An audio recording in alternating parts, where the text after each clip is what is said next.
This is Cast of Wonders, the young adult fiction podcast featuring stories of the fantastic. Welcome. Episode 211. Our story this week is Indian Rope Trick by James Fitzsimmons, originally published in Bards and Sages in April 2012. James Fitzsimmons holds a BA in English from California State University, Los Angeles, where he studied literature and creative writing. He works as a computer programmer and lives in Long Beach. His interests include music, theater, musical theater, and fiction. James says that writing a computer program is much like writing a story, but hopes his stories have fewer bugs. Your narrator for this story is Kaushik Narasimhan. Kaushik is a management consultant by day, a writer by night, and psychonaut every weekend. We'll have links to his website and Twitter account in the show notes. And now we've a tale to tell.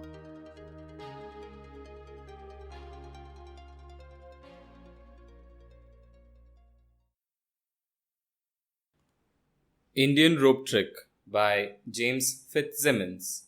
Narrated by Kaushik Narasimhan. "Careful not to drop that on your head," Edson Wohl warned, pointing to the huge bewelled mirror leaning against the wall. "Unless, of course, you know the Indian rope trick." Sanjeev Ravi laughed, clipping a tape measure onto his utility belt. "No such thing, Mr. Wohl," he said in a gentle lilt. "That mirror weighs a ton," Edson said. "Couldn't lift that even during my days in New Delhi. Back in an hour." As Edson waddled out the door of his new one-story bungalow to his car, his mind raced through the dozens of knickknacks and pictures still needing placement. Moving from a large two-story to a one-bedroom was a challenge. Then reality attacked as he thought of meeting with the loan shark. His pulse jumped, his palms sweat, he panted. "Damn my car keys," he thought. As Edson turned back, a daisy caught his eye and he winced as he bent to pick it up. For Mary, he thought. In the doorway, Edson froze and dropped the flower. The huge mirror was up on the wall of the living room, evenly balanced with Sanjeev on a step stool, polishing the surface. "How the bloody hell?" Edson shouted. Sanjeev froze in place, his hands holding the cloth, his mouth in the shape of an O. Then he said matter-of-factly, "It isn't that heavy, Mr. Wohl. When you measure accurately and position your body right, it's quite easy." Edson frowned, looking at Sanjeev's small frame and slight build, not much bigger than his own shriveled 80-year-old shell. Well, I guess that's why we hire handymen, isn't it?" Sanjeev smiled and kept polishing. Puzzled, Edson went back outside his car. As he started the engine, a fleeting memory of Florida flashed through his mind. Florida, limestone, and the strange hermit he knew there. Then the loan shark's smarmy face returned and Edson's heart skipped a beat. A 6-foot double-door pantry, big enough to store food and water for weeks, arrived the next day, with Sanjeev to do the installation. After Edson signed for the unit, the delivery man left and Sanjeev set to work. Edson went into the bedroom. Mary Wohl, gaunt, with sunken eyes and mummy cheeks, lay flat on her back in the bed. Mary moaned as Edson slipped his hands underneath her and tried to pry her onto her side. Edson grunted, but she hardly budged. Mary said, "Stop, you'll throw out your back again." "Haven't turned you today. Used to be I could turn you all the time." Then Edson thought of Sanjeev in the kitchen. No one could install that pantry by himself, Edson thought, not without really good leverage. Edson stepped out into the living room, caught his reflection in the big mirror on the wall, and stopped outside the kitchen. As he peered around the doorway, he saw the pantry float 6 inches off the linoleum, glide toward the wall, and start to slip between the refrigerator and the sink counter. The pantry rubbed against the side of the counter, then stopped and backed up. As the pantry hovered, Sanjeev stretched his tape measure across the floor. Edson shook his head and gasped. Sanjeev spun around, the tape measure snapped back into its reel and the pantry landed with a jolt. Edson exclaimed, "You can levitate!" Sanjeev began. "Mr. Wohl, you are tired. When Mary and I lived in Florida, we knew a man who built a home out of limestone by himself. He could lift 1-ton blocks by himself. A small old man. I witnessed it one day when he thought no one was looking. When I confronted him, he denied he had any power and was careful never to let me catch him again.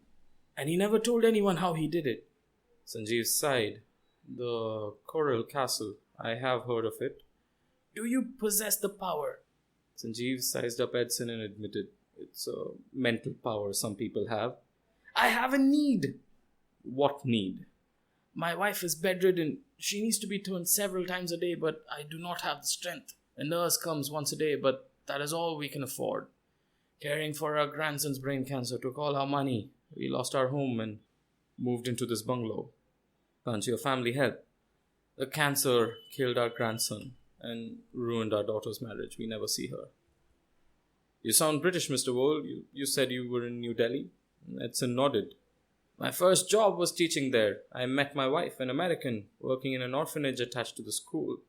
Edson waddled to the piano and came back with a photo of a slim young woman surrounded by children in a play yard. The kids loved her. She taught English better than I did. She was like a mum to them. Sanjeev sighed, and a faint smile turned up the corners of his mouth. I do not remember my mother, but I remember the orphanages and foster homes I lived throughout India after she was killed by drug lords. I learned many things, especially from monks in a certain monastery who showed me how to use my hands and my mind. Where is your wife, Mr. Wole? Edson led him to the bedroom. She cannot leave the bed. Mary, this man can levitate just like the old man in Florida. Mary searched her mind. The old hermit? She has horrible bed sores, Sanjeev.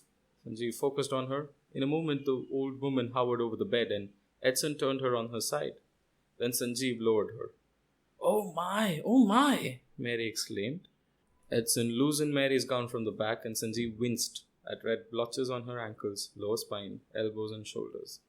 She has stage 2 pressure ulcers, Edson said. She will need debridement if I can't turn her more often. I do not want her to endure that. Sanjeev grimaced and then he and Edson went out into the living room. Edson pleaded, Mr. Ravi, will you share the secret with me? Edson looked around the room. Every object of mass has a vibration, a resonance. I focus my mental energy on an object, find its frequency, and tune it to deflect gravity. I use it sparingly in America. Can you levitate yourself? No, but I can lift anything else to a limit. I've passed the power on to a few people.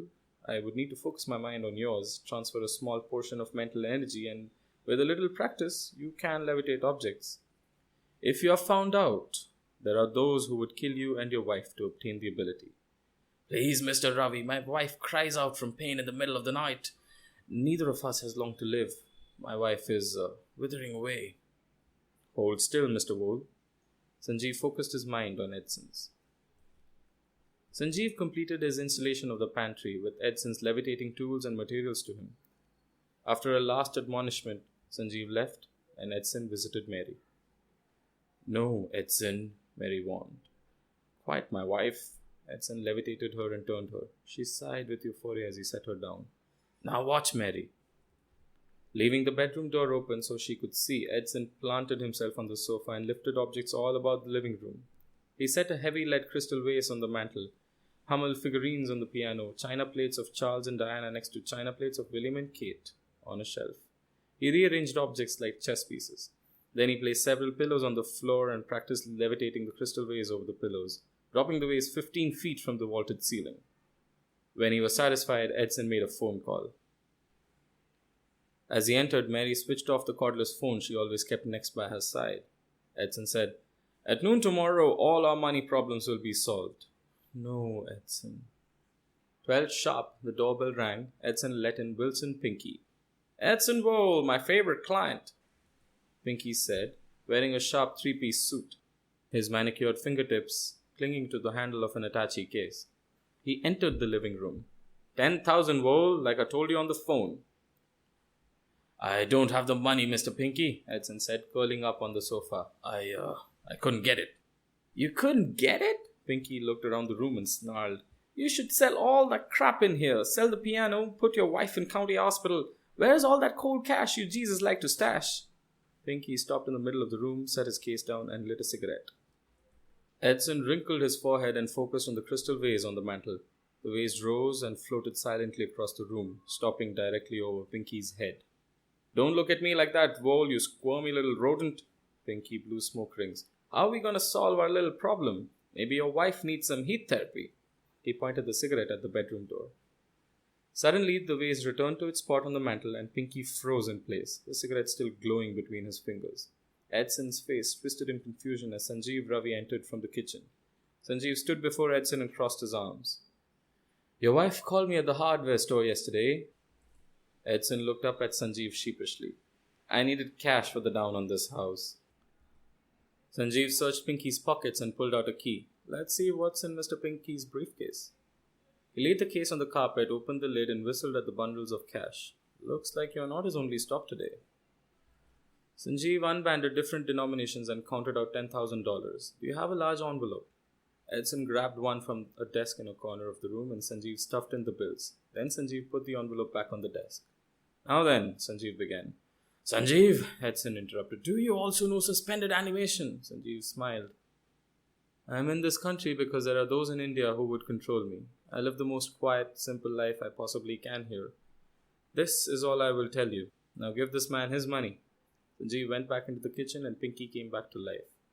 "Like I said, Vole, your wife needs enhanced interrogation. I have commitments of my own to make. I need that cash." Edson sighed and pulled the envelope off the desk. Pinky snatched it and counted the money. "Thought you didn't have any." My daughter cashed in an IRA she was saving for her retirement." "Ah, commendable. Let me know if she wants to do business." Pinky stuffed the envelope in his case and left. Sanjeev returned. "Mr. Vole, stand still."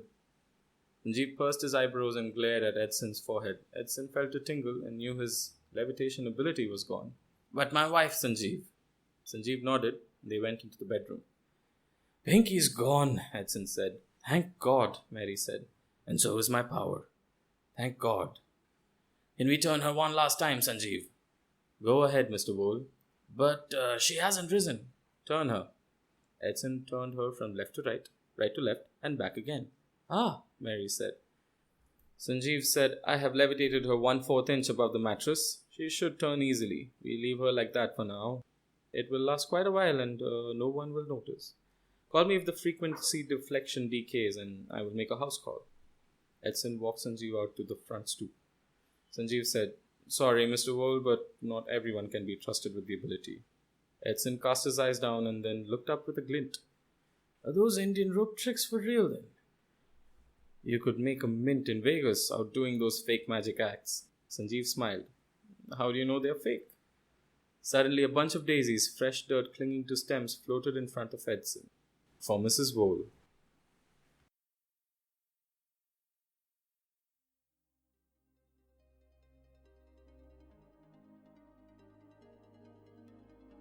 Hi everyone, Alistair here, coming at you with some science. Well, numbers. Big numbers though. EA produces and gives away for free around 50 short stories a quarter. The first quarter of this year, 25 of those stories were original publications at SFWA's qualifying rate. Those 25 stories totaled 88,000 words. That's double the minimum size of a novel. It's comfortably over the size of most short anthologies and within sight of the average length of a year's best. In 3 months. Or to put it another way, the original short fiction equivalent to 1 book of The Song of Ice and Fire every year. Double that to include reprints and the word count topples The Lord of the Rings. Every year.